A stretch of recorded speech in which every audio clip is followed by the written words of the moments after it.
달빛 아래 사연 한수 채널 구독자 여러분, 오늘도 시청해주셔서 감사합니다. 행복하고 즐거운 시간 되시길 바라며 오늘의 사연 시작하겠습니다. 겨울 새벽 5시, 항공모함 갑판 위로 차가운 바닷바람이 몰아쳤습니다. 동해 해상에 떠있는 거대한 철제 선체는 출항 준비로 분주했고 병사들의 발소리와 장비 끌리는 소리가 어둠 속에서 뒤섞였죠. 갑판 위 조명은 간헐적으로 깜빡였고 그 불빛 아래로 검은 파도가 끊임없이 함채를 때렸습니다. 수평선 너머로는 희미하게 새벽빛이 번지기 시작했지만 갑판은 여전히 어둠에 잠겨 있었어요.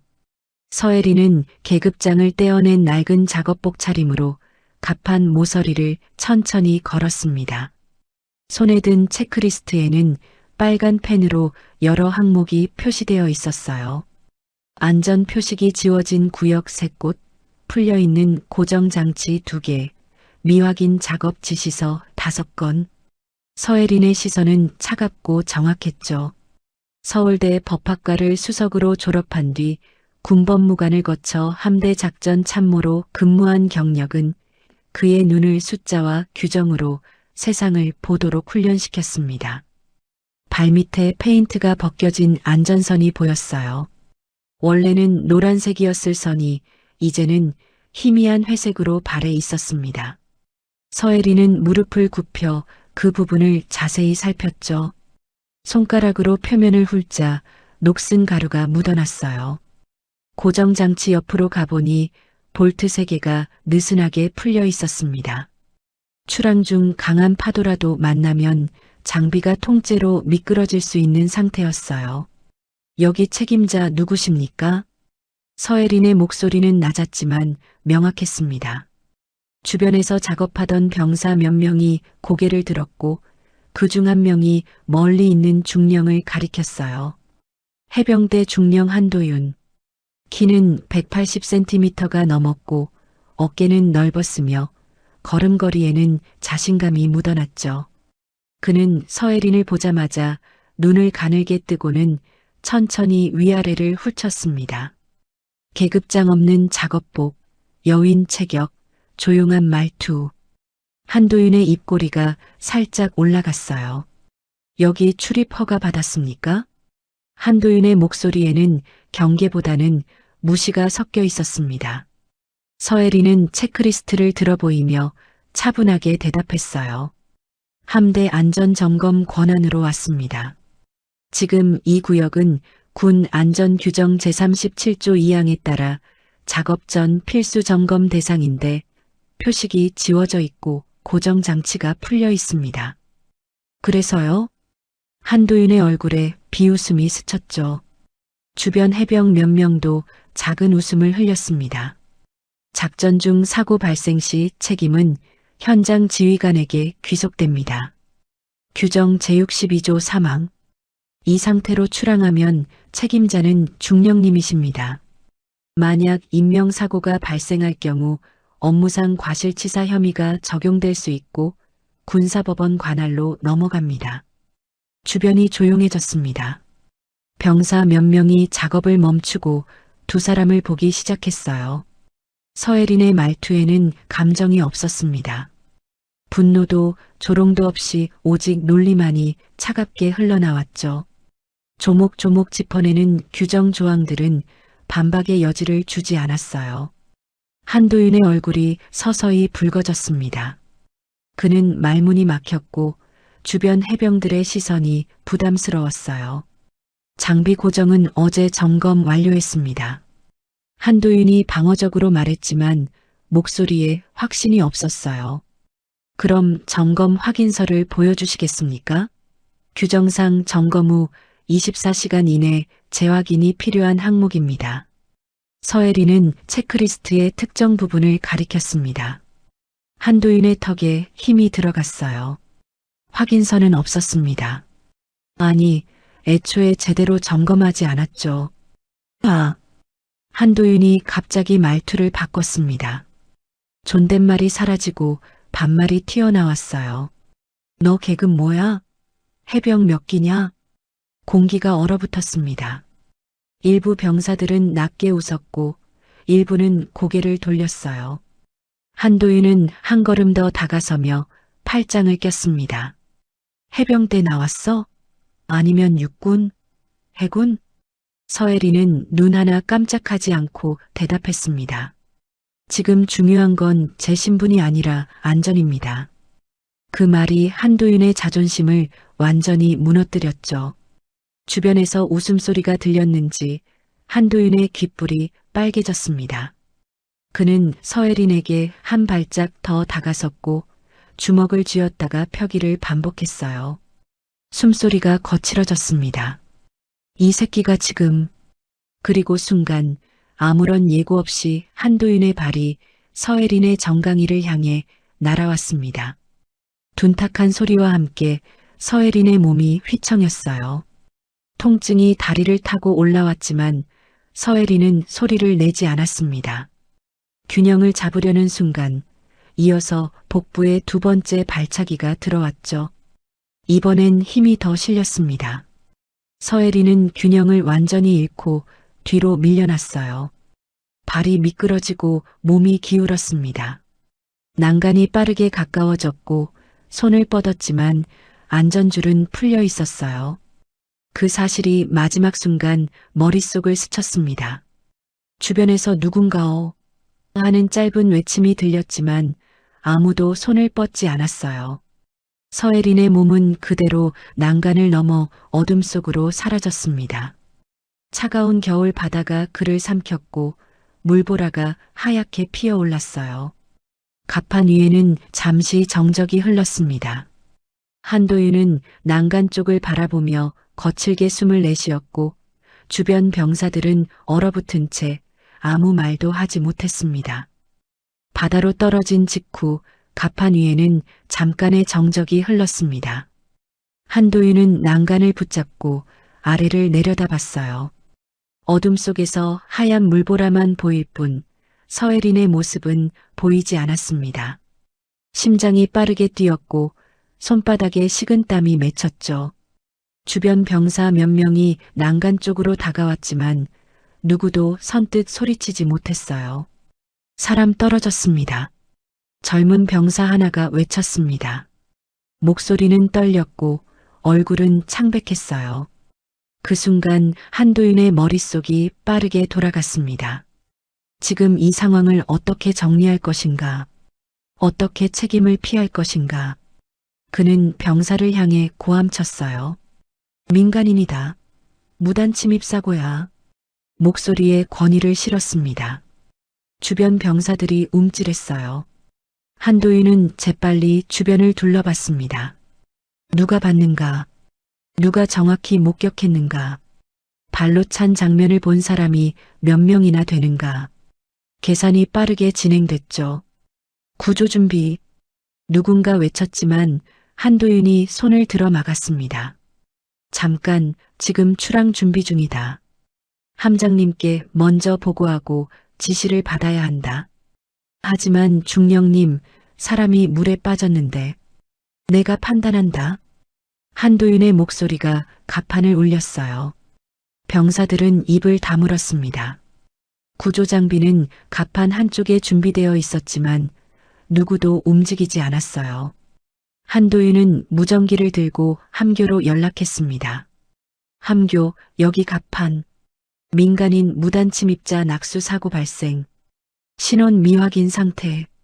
무전기 너머로 잠시 정적이 흘렀어요. 그리고 함교 당직사관 윤태성의 목소리가 들려왔습니다. 민간인이라고? 어떻게 가판까지 들어온 거지? 보안 점검 구멍이 있었던 것 같습니다. 지금은 구조가 우선인데 출항 일정이. 한도윤은 교묘하게 말을 흐렸습니다. 출항 일정을 언급함으로써 구조 지연에 정당성을 부여하려 했죠. 윤태성은 함교에서 상황판을 바라봤어요. 출항 예정 시각은 6시. 지금은 5시 10분. 상부에서는 정시 출항을 강조했고 어떤 지연도 용납하지 않는다는 지시가 내려와 있었습니다. 구조 작업 시작해. 하지만 출항 준비는 계속 진행. 알겠습니다. 한도윤은 무전기를 내리며 작게 숨을 내쉬었어요. 시간을 벌었습니다. 구조 장비가 내려가기 시작했지만 동작은 느렸어요. 평소보다 훨씬 느렸습니다. 차가운 바닷속에서 서혜리는 물 위로 떠올랐습니다. 영하의 바닷물이 온몸을 감쌌고 순간적으로 호흡이 멎을 것 같았어요. 하지만 서혜리는 소리를 지르지 않았습니다. 대신 차갑게 계산했죠. 수온 영하 2도, 생존 가능 시간 최대 30분, 체온 손실 속도를 줄여야 한다. 서혜리는 천천히 호흡을 고르며 주변을 살폈습니다. 함체의 그림자가 보였고 떠다니는 부유물이 몇 개 보였어요. 서혜리는 그쪽으로 천천히 헤엄쳐 갔습니다. 급격한 움직임은 체온을 더 빨리 빼앗아갈 것이었죠. 부유물을 붙잡고 몸을 최대한 웅크렸습니다. 근육을 긴장시켜 떨림을 억제했어요. 갑판 위에서는 한도윤이 하사 박민재를 조용히 불렀습니다. 박민재는 26살 해병 때 6년 차였어요. 그는 한도윤이 서혜린을 발로 차는 장면을 정확히 목격했습니다. 두 번 모두 정강이를 걷어차고 복부를 가격하는 것을. 박민재, 예, 중령님. 박민재의 목소리는 떨렸습니다. 한도윤은 그를 갑판 구석으로 데리고 갔어요. 다른 병사들이 보이지 않는 곳이었습니다. 너 뭘 봤어? 그게 중령님이. 똑바로 대답해. 뭘 봤냐고. 한도윤의 목소리는 낮았지만 무거웠습니다. 박민재는 침을 삼켰어요. 그의 머릿속에서는 두 가지 생각이 싸우고 있었습니다. 진실을 말해야 한다는 것과 계급 앞에서 살아남아야 한다는 것. 저는 민간인이 난간 쪽으로 넘어지는 걸 봤습니다. 그래, 넘어진 거지. 밀린 게 아니라. 한도윤은 박민재의 어깨에 손을 올렸습니다. 무겁게 눌렀어요. 봤어도 본 게 아니다. 알겠나? 박민재는 고개를 숙였습니다. 대답하지 않았지만 그 침묵이 곧 동의였어요. 한도윤은 만족스러운 표정으로 고개를 끄덕였습니다. 바다 위에서는 구조정이 도착했습니다. 서혜린이 물에 빠진 지 이미 15분이 지난 뒤였어요. 서혜린은 부유물을 붙잡은 채 의식을 유지하고 있었습니다. 구조대원들이 그를 끌어올렸고 담요를 덮어줬죠. 의식 있습니까? 있습니다. 서혜린의 목소리는 가늘었지만 또렷했어요. 구조대원은 놀란 표정을 지었습니다. 이 수온에서 15분을 버틴 사람을 본 적이 없었거든요. 구조정이 함정으로 돌아왔고 서혜린은 들것에 실려 함내로 옮겨졌습니다. 하지만 의무실이 아니었어요. 격리 공간이었습니다. 작은 방에는 침대 하나와 의자 하나뿐이었어요. 창문도 없었습니다. 한도윤은 함교로 올라가 윤태성을 만났습니다. 신원 확인됐나? 아직입니다. 신분증도 없고 출입 기록도 없습니다. 보안 위협 가능성도 있지 않나? 한도윤의 말에 윤태성은 미간을 찌푸렸어요. 하지만 반박하지 않았습니다. 출항 일정이 코앞이었고 상부의 압박이 거셌으니까요. 일단 격리 상태로 두고 출항 후 처리하자. 알겠습니다. 두 사람의 대화는 짧았습니다. 그 짧은 대화 속에서 서혜린의 안전과 권리는 완전히 무시됐어요. 갑판 아래 격리실에서 서혜린은 젖은 옷을 벗지도 못한 채 침대에 누워 있었습니다. 온몸이 떨렸지만 눈빛만은 차가웠어요. 이 순간 서혜린은 분명히 알았습니다. 사람을 바다에 떨어뜨린 건 한 명이지만 가라앉히는 건 조직 전체라는 사실을. 서혜린은 기적적으로 구조됐지만 격리 공간에서 나올 수 없었습니다. 의무실에서 간단한 응급 처치만 받은 뒤 다시 작은 방으로 돌아왔어요.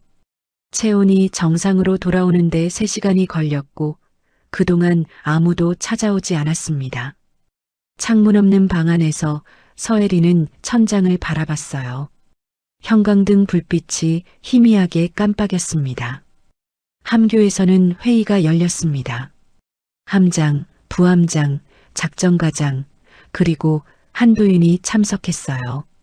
윤태성도 배석했습니다. 테이블 위에는 사고 보고서 초안이 놓여 있었어요. 한도윤이 직접 작성한 문서였습니다. 민간인 무단 침입자, 신원 미상, 갑판 안전수칙 미준수로 인한 낙수사고. 함장이 보고서를 읽으며 미간을 찌푸렸습니다. 60대 초반의 함장은 30년 넘게 바다에서 살아온 사람이었어요. 그의 손가락이 보고서의 특정 부분을 짚었습니다. 폭행 정황은 없습니다. 한도윤이 즉각 대답했어요. 목소리는 침착했지만 손가락 끝이 미세하게 떨렸습니다. 목격자 진술은 현장에 있던 병사들 모두 동일하게 진술했습니다. 민간인이 안전수칙을 지키지 않아 스스로 미끄러졌다고. 함장은 보고서를 내려놓고 한도윤을 바라봤어요. 오랜 시간이 흘렀습니다. 함장의 눈빛은 무언가를 의심하고 있었지만 증거는 없었어요. 그리고 출항 시각은 이미 1시간이나 지연된 상태였습니다. 신원 확인은 언제 되나? 최대한 빨리 진행하겠습니다. 출항 후에 처리하도록 하지. 더 이상의 지연은 안 된다. 함장의 결정이 내려졌습니다. 회의는 끝났고 한도윤은 안도의 한숨을 내쉬었어요. 복도를 걸으며 그는 자신의 선택이 옳았다고 되뇌었습니다. 규율을 지키지 않은 민간인이 문제였다고. 자신은 정당한 조치를 취했을 뿐이라고. 오후 2시 서혜리는 여전히 격리 공간에 있었습니다. 점심 식사로 받은 건 물 한 병과 빵 2개뿐이었어요. 서혜리는 그것들을 천천히 먹으며 생각했습니다. 지금 신분을 밝혀야 하는가? 함대사령관이라는 직책을 드러내야 하는가? 하지만 서혜리는 그러지 않았어요. 지금 드러내면 개인의 문제로 축소될 것이 분명했습니다. 함대사령관에게 신뢰를 범했다는 식으로 정리되고 한도윤 개인만 처벌받고 끝날 거예요. 하지만 이건 한 사람의 문제가 아니었습니다. 시스템의 문제였어요. 계급과 기수로 사람을 재단하는 구조, 폭력을 묵인하는 조직 문화, 책임을 회피하는 보고 체계. 이 모든 것이 드러나야 했습니다. 저녁 6시 공개 브리핑이 열렸습니다. 함내 주요 간부들과 부사관들이 모였어요. 한도윤이 단상에 섰습니다. 그는 어깨를 펴고 자신감 있게 말했어요. 오늘 새벽 발생한 사고에 대해 보고드리겠습니다. 민간인 무단 침입자가 안전수칙을 지키지 않아 낙수했고 즉시 구조 조치를 취했습니다. 청중석에서는 조용히 듣고 있었어요. 한도윤은 계속 말을 이었습니다. 이번 사건은 보안 관리의 중요성을 다시 한번 일깨워줍니다. 군 규율을 모르는 민간인은 배에 필요 없습니다. 우리는 작전 수행이 우선입니다. 그 순간 뒤쪽 문이 열렸습니다. 서혜린이 들어왔어요. 여전히 낡은 작업복 차림이었고 머리는 단정하지 못했지만 걸음걸이는 흔들림이 없었습니다. 브리핑룸이 조용해졌어요. 한도윤은 서혜린을 보며 눈살을 찌푸렸습니다. 지금 허가 없이 계속하십시오. 서혜린의 목소리는 차분했습니다. 뒤쪽 의자에 조용히 앉았어요. 한도윤은 불편한 표정을 지었지만 브리핑을 계속했습니다. 보안 규정 위반자에 대해서는 엄정한 조치가. 질문 하나 하겠습니다. 서혜린이 손을 들었어요. 한도윤의 얼굴이 굳었습니다. 지금은 브리핑 중입니다. 보고서에 폭행 정황이 빠진 이유가 궁금합니다. 방안이 얼어붙었습니다. 몇몇 간부들이 서로 눈빛을 교환했어요. 한도윤의 턱에 힘이 들어갔습니다. 폭행은 없었습니다. 스스로 미끄러진 겁니다. 목격자가 있습니다. 서혜린의 말에 한도윤의 얼굴이 붉어졌어요. 그는 단상을 내려와 서혜린에게 다가섰습니다. 당신 신원이 뭡니까? 계속 이러면 군사기밀 침해로. 제 신원은 중요하지 않습니다. 중요한 건 진실입니다. 서혜린은 자리에서 일어났어요. 한도윤보다 키는 작았지만 시선은 흔들리지 않았습니다. 두 사람 사이에 긴장이 흘렀어요. 지금 당장 나가지 않으면 저를 끌어내시겠습니까? 다시 한번? 서혜린의 목소리는 여전히 차분했지만 그 안에는 차가운 무언가가 담겨 있었습니다. 한도윤은 주먹을 쥐었다가 폈어요. 주변 시선들이 부담스러웠습니다. 결국 그는 한 발 물러섰습니다. 브리핑은 여기까지입니다. 한도윤은 서둘러 브리핑 룸을 나갔어요. 남은 사람들은 서혜린을 바라봤습니다. 윤태성이 다가왔어요. 신원 확인에 협조해 주시겠습니까? 필요하다면요. 서혜린은 조용히 대답하고 브리핑 룸을 나섰습니다. 복도를 걸으며 몇몇 하사들과 마주쳤어요. 그들은 서혜린을 보며 고개를 숙였습니다. 말은 없었지만 눈빛에는 무언가가 담겨 있었어요. 의문, 죄책감, 그리고 작은 존경. 서혜린은 아무 말도 하지 않았습니다. 반박도 해명도 하지 않았어요. 그저 침묵으로 일관했습니다. 하지만 그 침묵과 절제된 태도는 누가 진짜 군인인지 조용히 드러내고 있었습니다. 고함과 폭력이 아닌 품격과 원칙으로. 저녁 8시 서혜린은 다시 격리 공간으로 돌아갔습니다. 문이 닫히고 다시 혼자가 됐어요. 하지만 서혜린의 얼굴에는 두려움이 없었습니다. 오히려 차분한 확신이 있었어요. 진실은 결국 드러난다는 것. 그리고 그 진실이 조직 전체를 흔들 것이라는 것을. 밤 11시 함정은 고요했습니다. 대부분의 병사들은 취침에 들어갔고 복도에는 당직 근무자들만 오갔어요. 한도윤은 자신의 침실에서 잠들지 못하고 천장을 바라봤습니다. 서혜린의 눈빛이 계속 머릿속을 맴돌았어요. 그 차분한 시선, 흔들리지 않는 목소리. 한도윤은 이불을 걷어차고 일어났습니다. 복도를 걷다가 박민재와 마주쳤어요. 박민재는 야간 당직 중이었습니다. 한도윤은 그를 보자 걸음을 멈췄어요.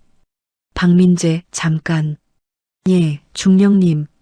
둘은 비어있는 회의실로 들어갔습니다. 한도윤은 문을 닫고 박민재를 바라봤어요.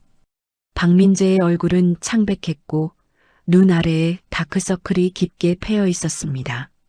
넌 아무것도 보지 않았다. 알겠나? 예. 박민재의 대답은 힘이 없었어요. 한도윤은 그의 어깨를 움켜잡았습니다. 똑바로 대답해. 뭘 봤어? 아무것도 보지 못했습니다. 그래. 잘 기억해둬. 한도윤은 박민재를 놓아주고 회의실을 나갔어요. 하지만 박민재는 그 자리에 서서 한참을 움직이지 못했습니다. 그의 손은 떨리고 있었어요. 그날 새벽 갑판에서 본 장면이 계속 떠올랐습니다. 한도윤의 발이 서혜린의 정강이를 걷어차던 순간, 복부를 가격하던 순간, 서혜린이 난간 너머로 사라지던 순간, 박민재는 복도로 나와 천천히 걸었습니다. 발걸음은 무거웠고 가슴은 답답했어요. 갑판으로 올라가는 계단을 발견하고는 무의식적으로 그쪽으로 향했습니다. 차가운 밤바람이 얼굴을 때렸어요. 갑판은 어두웠고 파도 소리만 들렸습니다. 그곳에 서혜린이 서 있었어요. 난간에 기대어 바다를 바라보고 있었습니다. 박민재는 놀라서 뒤로 물러서려 했지만 서혜린이 먼저 말을 걸었어요. 밤 근무 중이신가요? 예. 박민재는 머뭇거리다가 다가갔습니다. 서혜리는 여전히 바다를 바라보고 있었어요. 추운데 나오셨네요. 잠이 안 와서요. 둘 사이에 침묵이 흘렀습니다. 박민재는 입을 열까 말까 망설였어요. 말하고 싶었지만 두려웠습니다. 서혜리는 박민재를 돌아보지 않고 조용히 말했습니다. 괜찮습니다. 말하지 않으셔도. 죄송합니다. 박민재의 목소리가 갈라졌어요. 서혜리는 그제야 박민재를 돌아봤습니다. 박민재의 눈에는 눈물이 맺혀 있었어요. 제가 봤습니다. 중령님이 발로 차는 걸 2번 다요. 그런데 저는 알고 있습니다. 서혜린의 목소리는 여전히 차분했습니다. 박민재는 고개를 떨구었어요. 하지만 말할 수 없었습니다. 저는 겁쟁이입니다. 아닙니다. 서혜린이 박민재의 어깨에 손을 올렸어요. 당신은 지금 여기 서 있습니다. 그것만으로도 충분히 용기 있는 겁니다. 박민재는 고개를 들었습니다. 서혜린의 눈빛은 따뜻했어요. 비난이나 원망은 없었습니다. 하지만 시간이 필요합니다. 진실을 말하는 것은 쉬운 일이 아니니까요.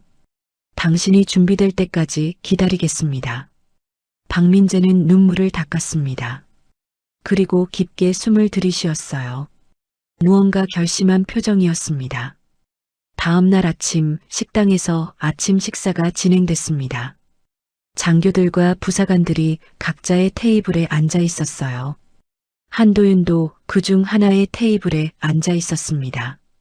그는 다른 중령들과 이야기를 나누며 웃고 있었어요. 하지만 시선은 계속 식당 입구를 향했습니다. 서혜린이 들어왔습니다.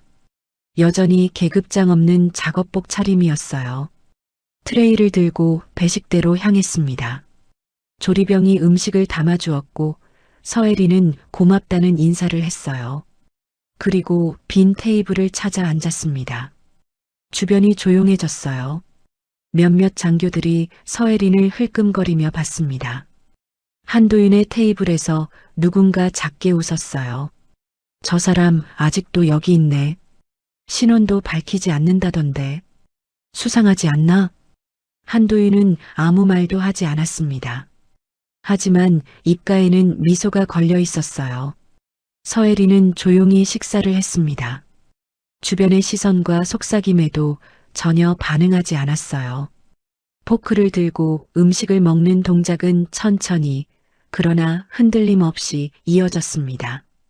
식사를 마치고 서혜린이 자리에서 일어났습니다. 트레이를 들고 반납대로 향하는데 갑자기 누군가 서혜린 앞을 가로막았어요. 한도윤이었습니다. 잠깐. 서혜린은 멈춰섰습니다. 한도윤은 팔짱을 끼고 서혜린을 내려다봤어요.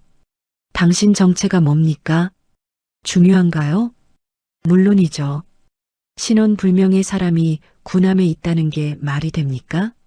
주변 사람들이 모두 이쪽을 바라봤습니다. 한도윤의 목소리는 점점 커졌어요. 대답하십시오. 당신은 누구입니까? 서혜린은 한도윤을 똑바로 바라봤습니다. 시선은 흔들리지 않았어요. 필요한 때가 되면 말씀드리겠습니다. 지금이 필요한 때 아닙니까? 아닙니다. 서혜린의 대답은 단호했습니다. 한도윤의 얼굴이 붉어졌어요. 그는 한 걸음 더 다가섰습니다. 당신이 뭔데 여기서? 중령님. 윤태성이 다가왔습니다. 그는 한도윤과 서혜린 사이에 섰어요. 함장님께서 부르십니다. 한도윤은 윤태성을 노려봤지만 결국 한 발 물러섰습니다. 서혜린에게 마지막으로 한 번 더 시선을 던지고는 식당을 나갔어요. 서혜린은 조용히 트레이를 반납하고 식당을 나섰습니다. 복도를 걸으며 서혜린은 생각했습니다. 한도윤은 점점 불안해하고 있다고. 그 불안이 그를 더 공격적으로 만들고 있다고. 하지만 서혜린은 여전히 침묵을 지켰어요. 말이 아닌 태도로, 고함이 아닌 품격으로 자신이 누구인지 보여주고 있었습니다. 오후가 되자 소문이 퍼지기 시작했습니다. 저 사람 누구래?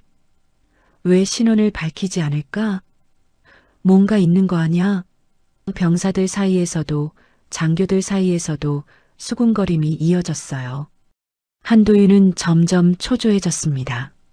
이 상황을 빨리 정리해야 한다는 생각뿐이었어요.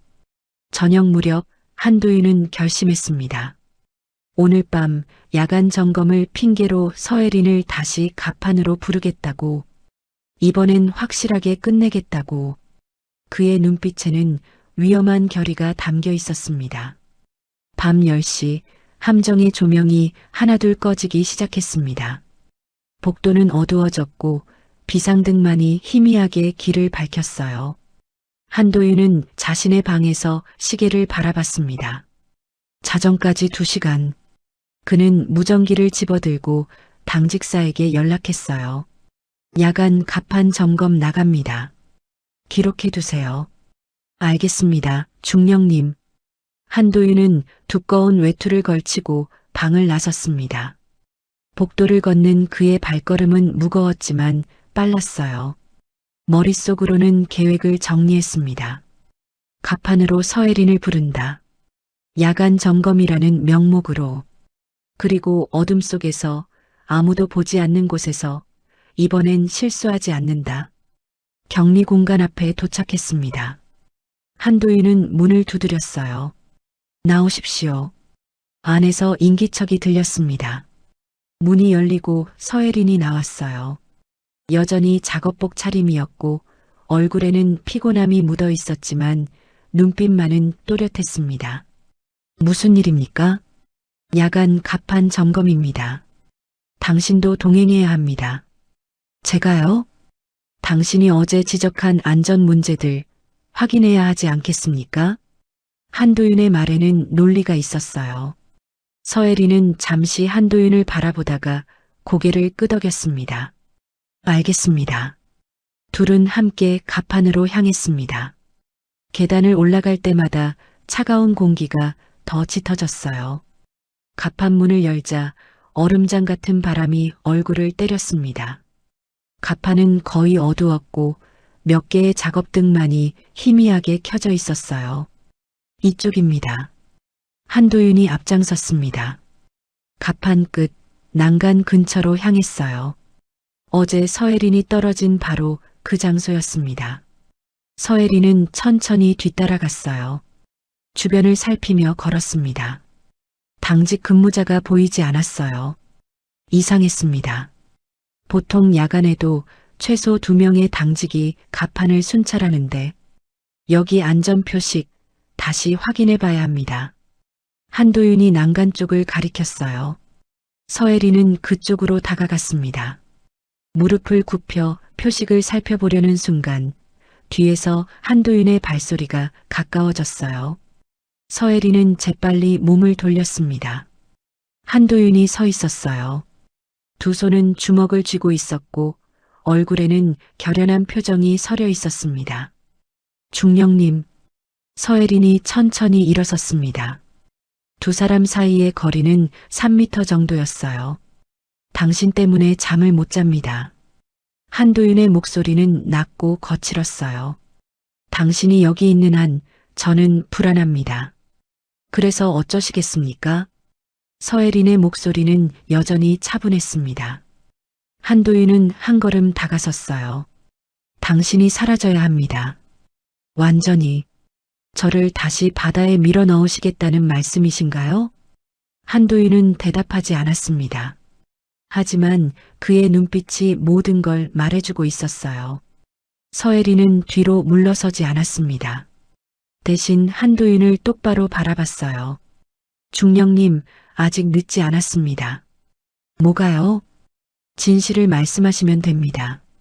실수였다고, 감정을 조절하지 못했다고. 그렇게 시작하면 닥쳐. 한도윤의 고함이 갑판을 울렸습니다. 그는 주먹을 치켜들었어요. 하지만 휘두르지는 못했습니다.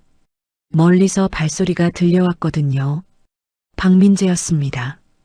그는 갑판으로 뛰어 올라왔어요. 숨을 헐떡이며 두 사람을 바라봤습니다. 중령님, 한도윤은 박민재를 노려봤습니다. 왜 여기 있어? 야간 순찰 중입니다. 박민재의 목소리는 떨렸지만 자리를 뜨지 않았어요. 한도윤은 이를 갈았습니다. 돌아가. 안 됩니다. 박민재가 고개를 저었습니다. 그의 두 손도 떨리고 있었지만 발은 움직이지 않았어요. 저는 더 이상 못 본 척할 수 없습니다. 한도윤의 얼굴이 창백해졌습니다. 박민재는 주머니에서 무언가를 꺼냈어요. 작은 녹음기였습니다. 제가 그날 중령님이 하신 말씀을 녹음했습니다. 봤어도 본 게 아니다라고 하셨죠. 한도윤은 비틀거렸습니다. 박민재는 계속 말했어요. 그리고 그날 새벽 중령님이 발로 차는 걸 봤습니다. 두 번 다요. 정강이를 걷어차고 복부를 가격하는 걸 제가 직접 봤습니다. 이 새끼가. 한도윤이 박민재에게 달려들었습니다. 하지만 서혜린이 그 사이에 섰어요. 한도윤의 주먹이 서혜린의 어깨를 스쳤습니다. 서혜린은 비틀거렸지만 넘어지지 않았어요. 그만하십시오. 서혜린의 목소리는 낮았지만 단호했습니다. 한도윤은 거친 숨을 몰아쉬며 뒤로 물러섰어요. 그의 눈에는 공포가 어려 있었습니다. 그때 갑판 반대편에서 또 다른 발소리들이 들렸습니다. 윤태성과 몇몇 장교들이 올라오고 있었어요. 박민재가 미리 연락한 것이었습니다. 무슨 일입니까? 윤태성이 물었습니다. 박민재는 녹음기를 들어 보였어요. 보고 드릴 게 있습니다. 사고가 아니었습니다. 폭행이었습니다. 윤태성의 얼굴이 굳었습니다. 다른 장교들도 긴장한 표정으로 박민재를 바라봤어요. 박민재는 떨리는 목소리로 계속 말했습니다. 저는 현장에서 목격했습니다. 한도윤 중령이 이분을 발로 걷어차는 걸 두 번이나요. 그리고 그 뒤 이분이 난간 너머로 떨어졌습니다. 한도윤은 입을 열었지만 아무 말도 나오지 않았어요. 변명도 부정도 할 수 없었습니다. 박민재의 진술은 너무나 명확했고 녹음기는 증거였으니까요. 윤태성은 한도윤을 바라봤습니다. 중령님, 이게 사실입니까? 한도윤은 대답하지 못했습니다. 그의 입술이 파르르 떨렸어요. 무릎에 힘이 풀려 주저앉을 것 같았습니다. 윤태성은 다른 장교들을 돌아봤어요. 함장님께 즉시 보고하겠습니다. 한도윤 중령은 당분간 대기 명령입니다. 두 명의 장교가 한도윤의 양옆에 섰습니다. 한도윤은 고개를 떨구고 갑판을 떠났어요. 그의 뒷모습은 초라했습니다. 기수와 계급으로 쌓아 올린 권위가 한순간에 무너지는 순간이었어요. 서혜린은 난간에 기대어 바다를 바라봤습니다. 박민재가 옆에 섰어요. 괜찮으십니까? 덕분에 괜찮습니다. 서혜린은 박민재를 돌아보며 작게 미소 지었습니다. 박민재의 눈에는 여전히 눈물이 맺혀 있었어요. 용기를 내주셔서 고맙습니다. 아닙니다. 당연한 일을 했을 뿐입니다. 박민재는 고개를 숙였습니다. 서혜린은 다시 바다를 바라봤어요. 차가운 바람이 불었지만 이제는 덜 차갑게 느껴졌습니다. 작지만 되돌릴 수 없는 균열이 생겼어요. 진실은 이제 막 드러나기 시작했습니다. 다음 날 새벽 5시 함정은 출항 준비를 마쳤습니다. 갑판에는 병사들이 줄지어 서 있었고 함교에서는 카운트다운이 시작됐어요. 출항 30분 전 확성기를 통해 음성이 울려 퍼졌습니다. 함장은 함교에서 바다를 바라봤어요. 날씨는 맑았고 파도는 잔잔했습니다. 완벽한 출항 조건이었죠. 출항 20분 전 병사들은 각자의 위치로 이동했습니다. 엔진룸에서는 터빈이 돌아가기 시작했어요. 낮은 진동이 함체 전체를 흔들었습니다. 갑판 위의 서혜리는 여전히 작업복 차림으로 난간에 기대어 있었어요. 바람이 머리카락을 흩날렸지만 표정은 고요했습니다. 윤태성이 함교에서 보고서를 검토하고 있었습니다. 어젯밤 박민재의 진술을 정리한 문서였어요. 한도윤은 현재 자신의 방에 격리된 상태였습니다. 하지만 공식 조사는 아직 시작되지 않았어요. 출항이 우선이었으니까요. 출항 10분 전 함장이 최종 점검 명령을 내렸습니다. 각 부서에서 이상 없다는 보고가 올라왔어요. 모든 것이 계획대로 진행되고 있었습니다. 출항 5분 전 바로 그때였습니다. 함교의 통신 장비에서 긴급 신호음이 울렸어요. 통신병이 헤드셋을 받아들었습니다. 그의 얼굴이 급격히 굳었어요. 함장님, 긴급 통신입니다. 해군 본부에서. 함장이 헤드셋을 받았습니다. 통신병의 손은 떨리고 있었어요.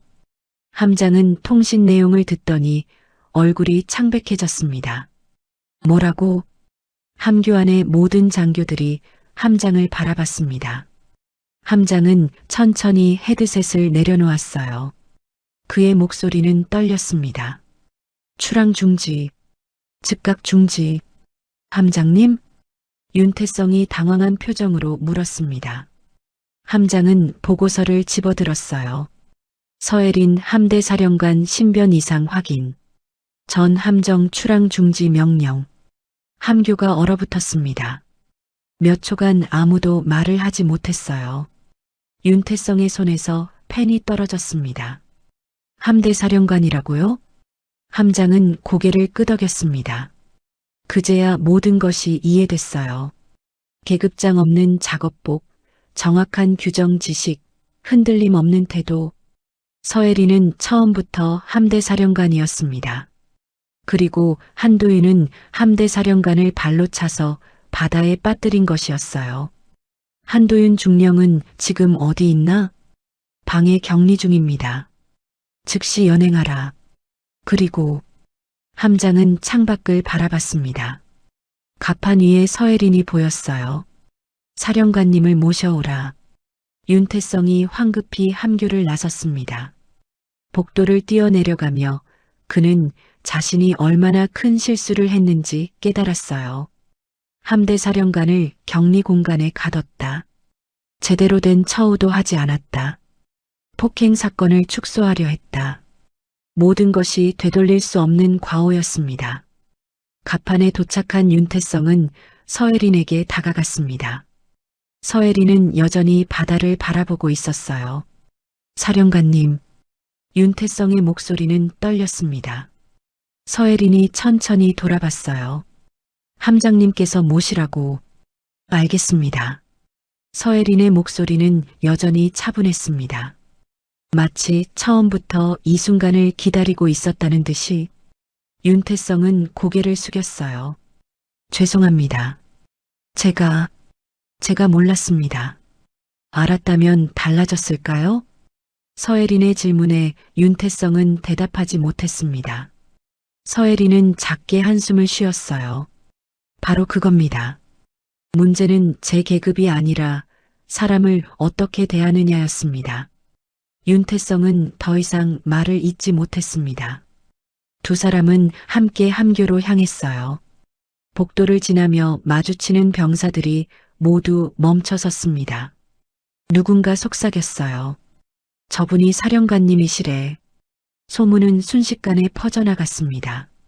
한도윤의 방 앞을 지나갈 때 안에서 고함 소리가 들렸어요. 이게 무슨 짓이야? 나를 왜 가두는 거야? 문 밖에 서 있던 헌병이 서혜린을 보고 경례했습니다. 서혜린은 고개를 끄덕이고 지나쳤어요. 한도윤의 목소리는 점점 멀어졌습니다. 함교에 도착하자 모든 장교들이 차렷 자세로 섰습니다. 함장이 앞으로 나왔어요. 60대의 함장은 떨리는 목소리로 말했습니다. 사령관님, 송구합니다.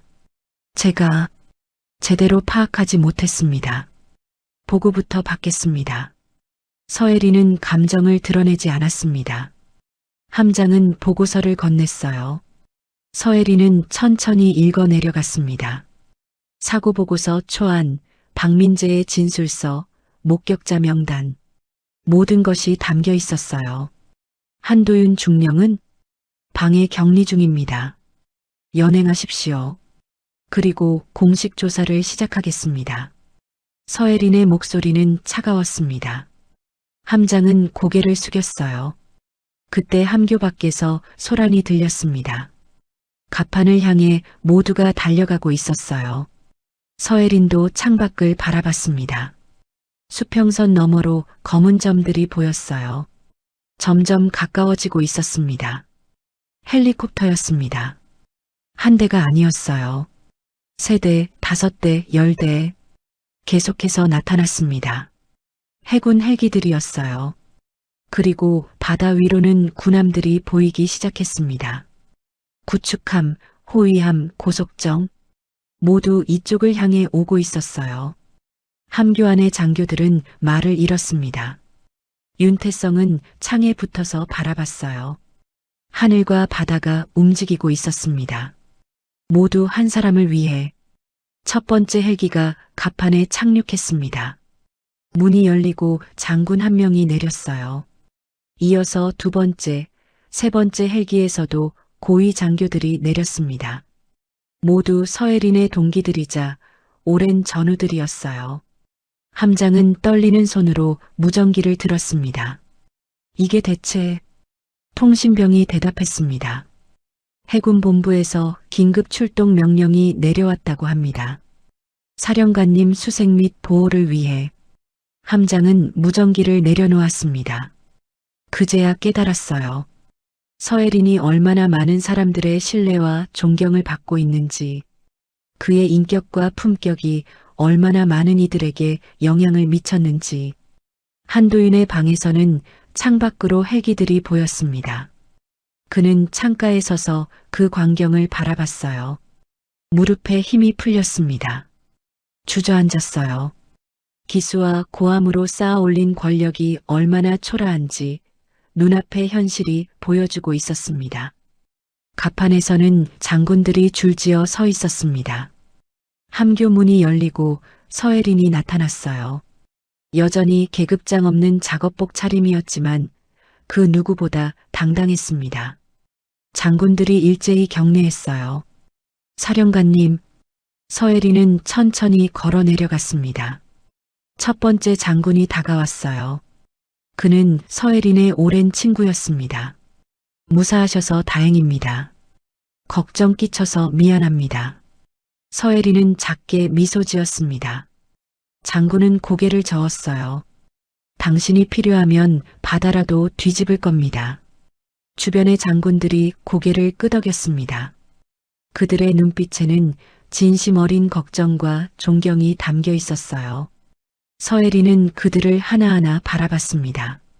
함께 훈련받고 함께 작전을 수행하고 함께 성장한 동료들이었습니다. 이름 하나로 바다가 멈췄습니다. 하늘과 바다가 움직였어요. 그것은 계급의 힘이 아니었습니다. 사람의 힘이었습니다. 오전 9시 함정의 회의실은 긴장감으로 가득 찼습니다. 긴 테이블 주위로 장군들과 고위 장교들이 앉아 있었어요.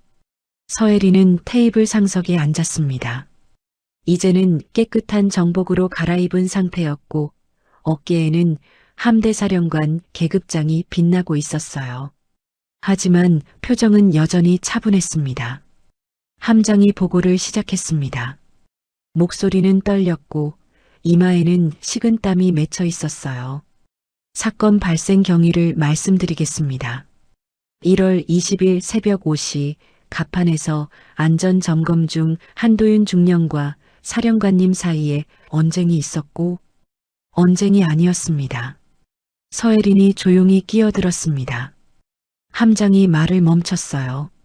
저는 안전규정 위반 사항을 지적했고 한도윤 중령은 그에 대한 반박을 하지 못했습니다. 대신 제 신분을 물었고 기수를 물었습니다. 그리고 폭력을 행사했습니다. 회의실이 조용해졌습니다. 서혜리는 계속 말을 이었어요. 정강이를 발로 걷어찼고 이어서 복부를 가격했습니다. 저는 균형을 잃고 난간 너머로 떨어졌습니다. 안전줄은 풀려 있었습니다. 한 장군이 주먹으로 테이블을 쳤습니다. 둔탁한 소리가 울렸어요. 이게 군대에서 일어난 일입니까? 함대 사령관을 폭행하고 바다에 빠뜨렸다고? 계급이 문제가 아닙니다. 서혜린의 목소리는 단호했습니다. 제가 일병이었어도 민간인이었어도 마찬가지입니다. 폭력은 정당화될 수 없습니다. 장군들이 고개를 끄덕였습니다. 함장은 보고를 계속했어요. 구조는 15분 후에 이루어졌습니다. 왜 그렇게 늦었습니까? 한 장군이 날카롭게 물었습니다. 함장은 대답하지 못했어요. 윤태성이 대신 입을 열었습니다. 출항 일정 때문이었습니다.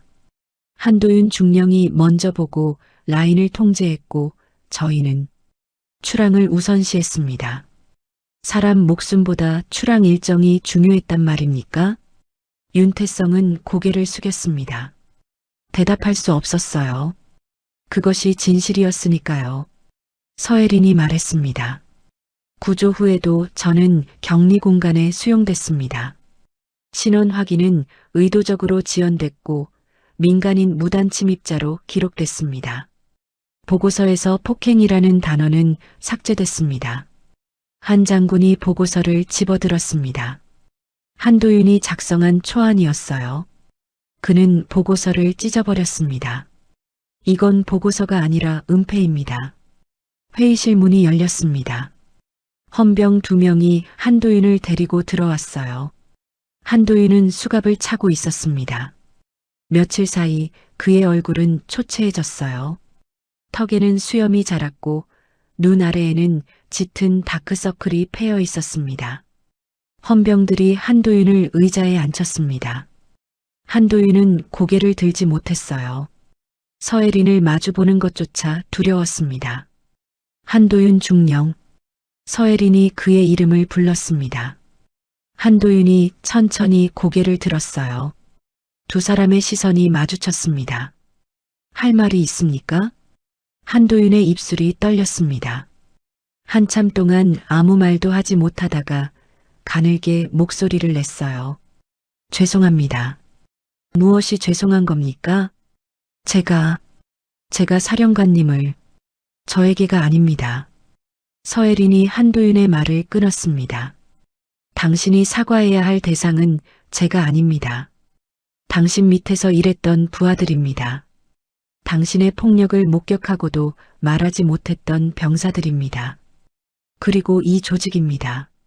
한도윤은 눈물을 흘렸습니다. 소리 없이 흐르는 눈물이었어요. 저는 군기를 세운다고 생각했습니다. 기수가 중요하다고, 계급이 중요하다고. 군기는 사람을 지킬 때만 의미가 있습니다. 서혜린의 목소리는 차가웠습니다. 당신은 군기라는 이름으로 폭력을 정당화했습니다. 기수라는 이름으로 사람을 무시했습니다. 그것은 군기가 아닙니다. 그것은 폭력입니다. 회의실이 고요했습니다. 한도윤은 더 이상 변명하지 못했어요. 서혜린은 자리에서 일어났습니다. 조사는 계속 진행하겠습니다. 한도윤 중령뿐만 아니라 이 사건을 은폐하려 했던 모든 사람들에 대해서도 함장과 윤태성의 얼굴이 창백해졌습니다. 서혜린은 그들을 바라봤어요. 당신들도 책임에서 자유롭지 못합니다. 폭력을 직접 행사하지는 않았지만 그것을 방관했고 은폐하려 했습니다. 그건 역시 공범입니다. 회의는 끝났습니다. 한도윤은 다시 헌병들에게 인계됐어요. 그가 회의실을 나갈 때 복도에는 많은 병사들이 서 있었습니다. 박민재도 그중 한 명이었어요. 병사들은 한도윤을 바라봤습니다. 경멸도 동정도 아닌 복잡한 시선이었어요. 오후가 되자 본격적인 조사가 시작됐습니다. 조사팀이 꾸려졌고 현장 병사들에 대한 개별 면담이 진행됐어요. 박민재는 가장 먼저 조사를 받았습니다. 그는 떨리는 목소리로 모든 것을 진술했어요. 한도윤이 발로 찬 순간, 서혜린이 떨어진 순간, 그리고 그 후 한도윤이 했던 말들까지. 다른 병사들도 하나둘 진실을 말하기 시작했습니다. 침묵으로 일관하던 사람들도 더 이상 숨기지 않았어요. 박민재의 용기가 다른 이들에게도 전해진 것이었습니다. 저녁 무렵 서혜린은 갑판으로 나갔습니다. 해가 지고 있었어요. 붉은 노을이 바다를 물들였습니다. 며칠 전 이곳에서 떨어졌던 그 자리였어요. 서혜린은 난간에 기대어 바다를 바라봤습니다. 발소리가 들렸습니다. 박민재였어요. 그는 조심스럽게 다가왔습니다. 사령관님, 편하게 하십시오. 박민재는 서혜린 옆에 섰습니다. 한참 동안 둘 다 말이 없었어요. 그저 바다를 바라볼 뿐이었습니다. 용기 있는 선택이었습니다. 서혜린이 먼저 입을 열었습니다. 박민재는 고개를 저었어요. 아닙니다. 저는 한참 동안 비겁했습니다. 그래도 결국 진실을 말했습니다. 그것만으로 충분합니다. 박민재의 눈에 다시 눈물이 맺혔습니다. 서혜린은 그의 어깨에 손을 올렸어요. 앞으로도 이런 일이 생길 겁니다. 부당한 명령, 불합리한 폭력, 조직의 압박. 그때마다 당신처럼 용기 있는 사람들이 필요합니다. 제가 할 수 있을까요? 할 수 있습니다. 이미 했으니까요. 박민재는 고개를 끄덕였습니다. 두 사람은 다시 바다를 바라봤어요. 노을이 점점 짙어지고 있었습니다. 하늘과 바다가 하나로 이어지는 수평선 위로 희망의 빛이 남아 있었습니다. 함정 전체가 변하기 시작했습니다. 병사들 사이에서 대화가 늘었고 부당한 명령에 질문하는 목소리가 나왔어요. 작지만 확실한 변화였습니다. 서혜린이 남긴 것은 처벌이 아니라 변화였습니다. 사람을 존중하는 문화, 진실을 말할 수 있는 용기, 품격으로 이끄는 리더십. 그것이 진짜 군기였습니다. 일주일 후 조사는 마무리됐습니다. 모든 증거가 수집됐고 증인들의 진술이 정리됐어요. 회의실에는 다시 한번 고위 장교들이 모였습니다. 테이블 위에는 두꺼운 조사 보고서가 놓여 있었어요. 조사팀장이 일어나 보고를 시작했습니다. 한도윤 중령의 폭행 사실이 명확히 확인됐습니다. 목격자 6명의 진술이 일치하며 구조지연 및 사건 은폐 시도 역시 확인됐습니다. 서혜린은 조용히 보고서를 넘겼습니다. 페이지마다 진실이 기록되어 있었어요. 추가로 한도윤 중령의 과거 지휘 기록을 조사한 결과 유사한 폭력 행위가 5건 더 확인됐습니다. 모두 기수나 계급을 이유로 한 언어 폭력과 물리적 폭력이었습니다. 회의실에서 한숨 소리가 흘러나왔습니다. 한 장군이 고개를 저었어요. 이게 한두 번이 아니었다는 겁니까? 예. 하지만 피해자들이 신고하지 않았거나 신고해도 무마됐습니다. 서혜린은 보고서를 덮었습니다. 표정은 무겁고 차가웠어요. 시스템의 문제입니다. 한 사람의 폭력을 조직 전체가 방관하고 은폐했습니다. 그것이 더 큰 문제입니다. 조사팀장이 계속 보고했습니다. 윤태성 소령과 당시 함교 당직 장교 3명도 책임을 피할 수 없습니다. 구조지연을 승인했고 허위 보고서 작성에 협조했습니다. 윤태성은 자리에 앉아 고개를 숙이고 있었습니다.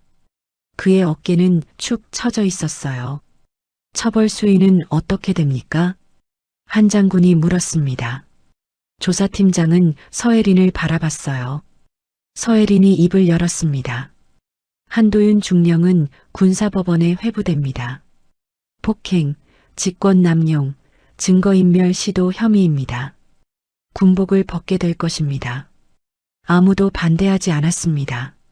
서혜리는 계속 말했어요. 윤태성 소령을 포함한 관련 장교들은 정직 3개월과 보직 해임입니다. 그리고 재교육을 받게 됩니다. 윤태성이 고개를 들었습니다. 눈에는 눈물이 고여 있었어요. 감사합니다, 사령관님. 감사할 일이 아닙니다. 서혜린의 목소리는 차가웠습니다. 당신은 옳은 것을 알면서도 하지 않았습니다. 그것이 당신의 잘못입니다. 앞으로는 계급이나 일정보다 사람을 먼저 생각하십시오. 윤태성은 고개를 숙였습니다. 회의가 끝나고 서혜리는 홀로 갑판으로 나갔습니다. 오전 10시 햇살은 밝았고 바람은 부드러웠어요. 며칠 전까지만 해도 이곳은 폭력과 침묵의 공간이었습니다. 하지만 이제는 달랐어요. 서혜리는 그날 자신이 떨어졌던 난간 앞으로 걸어갔습니다. 안전줄은 새로 설치돼 있었고 지워졌던 안전표식도 선명하게 다시 그려져 있었어요. 하지만 서혜리는 만족하지 않았습니다. 주머니에서 작은 페인트통과 붓을 꺼냈어요. 무릎을 굽히고 직접 안전선을 그리기 시작했습니다.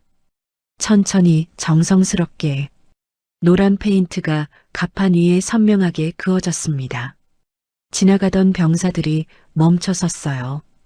함대 사령관이 직접 페인트 칠을 하고 있는 모습을 보고 놀랐습니다. 박민재가 다가왔습니다. 사령관님, 제가 하겠습니다. 함께 하시죠.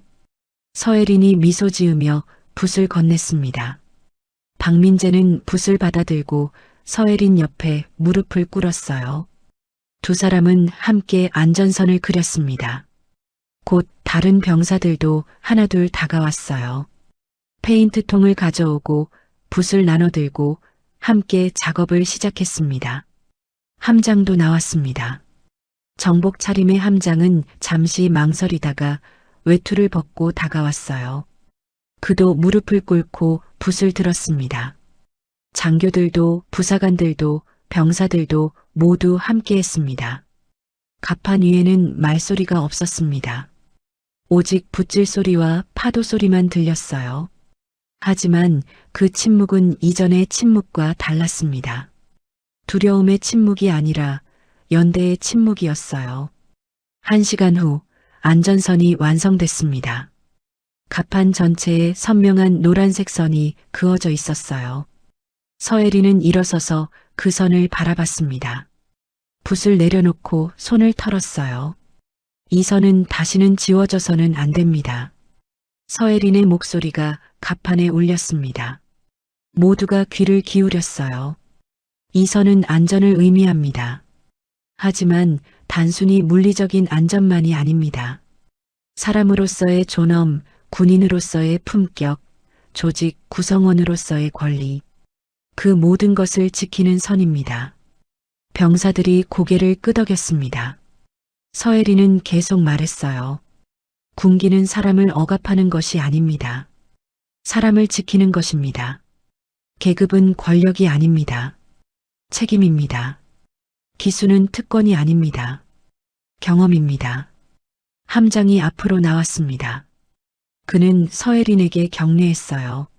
새겨 듣겠습니다, 사령관님. 다른 장교들도 경례했습니다.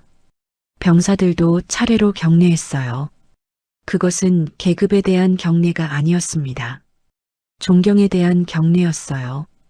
오후 2시 한도윤이 함정을 떠났습니다. 헌병 차량에 실려 부두로 향했어요. 그는 더 이상 중령이 아니었습니다. 계급장은 이미 떼어졌고 군복도 벗게 될 것이었어요. 차량이 출발할 때 한도윤은 창밖을 바라봤습니다. 갑판 위에 선명한 노란 선이 보였어요. 그 선은 그가 지우려 했던 것이었고 이제는 영원히 남을 것이었습니다. 한도윤은 고개를 돌렸습니다. 더 이상 볼 수 없었어요. 차는 부두를 떠나 사라졌습니다. 저녁이 됐습니다. 서혜리는 함장실에 앉아 마지막 보고서를 작성하고 있었어요. 문을 두드리는 소리가 들렸습니다. 들어오십시오. 박민재가 들어왔습니다. 그는 손에 작은 상자를 들고 있었어요. 이게 뭡니까? 병사들이 함께 만든 겁니다. 박민재가 상자를 열었습니다. 안에는 작은 명판이 들어 있었어요. 갑판 난간에 부착할 수 있도록 만들어진 것이었습니다. 명판에는 이렇게 새겨져 있었어요. 이 선은 사람을 지킵니다. 2026년 1월. 서혜리는 명판을 받아들었습니다. 손으로 글자를 천천히 쓰다듬었어요. 목이 메었지만 참았습니다. 고맙습니다. 아닙니다. 저희가 감사합니다. 박민재가 경례하고 나갔습니다. 서혜리는 명판을 가슴에 안았어요. 창밖으로 바다가 보였습니다. 차가운 겨울 바다, 자신을 삼키려 했던 바다. 하지만 이제 그 바다는 달라 보였습니다. 다음 날 아침 서혜리는 함정을 떠났습니다. 헬기가 갑판에 착륙했고 모든 병사들이 갑판에 모여 배웅했어요. 서혜리는 한 명 한 명과 악수했습니다. 마지막으로 박민재와 악수할 때 그에게 말했어요. 당신 같은 군인이 있어서 이 조직은 희망이 있습니다. 박민재는 눈물을 참으며 경례했습니다. 서혜린도 경례로 답했어요. 헬기가 이륙했습니다. 갑판이 점점 작아졌고 병사들의 모습도 흐려졌습니다. 하지만 선명한 노란색 안전선만은 하늘에서도 보였어요. 그 선은 다시는 지워지지 않을 것이었습니다. 서혜리는 창밖을 바라보며 작게 미소 지었습니다. 기수로 사람을 재단하던 날 바다가 군을 심판했습니다. 하지만 진짜 심판은 바다가 아니라 사람들이 했어요. 진실을 말한 용기, 변화를 선택한 결단, 품격을 지킨 태도, 그것이 진짜 심판이었습니다. 차가운 겨울 바다 위 그날 이후 갑판에는 다시는 지워지지 않을 선이 남았습니다. 그리고 그 선을 따라 새로운 군대가 만들어지기 시작했습니다.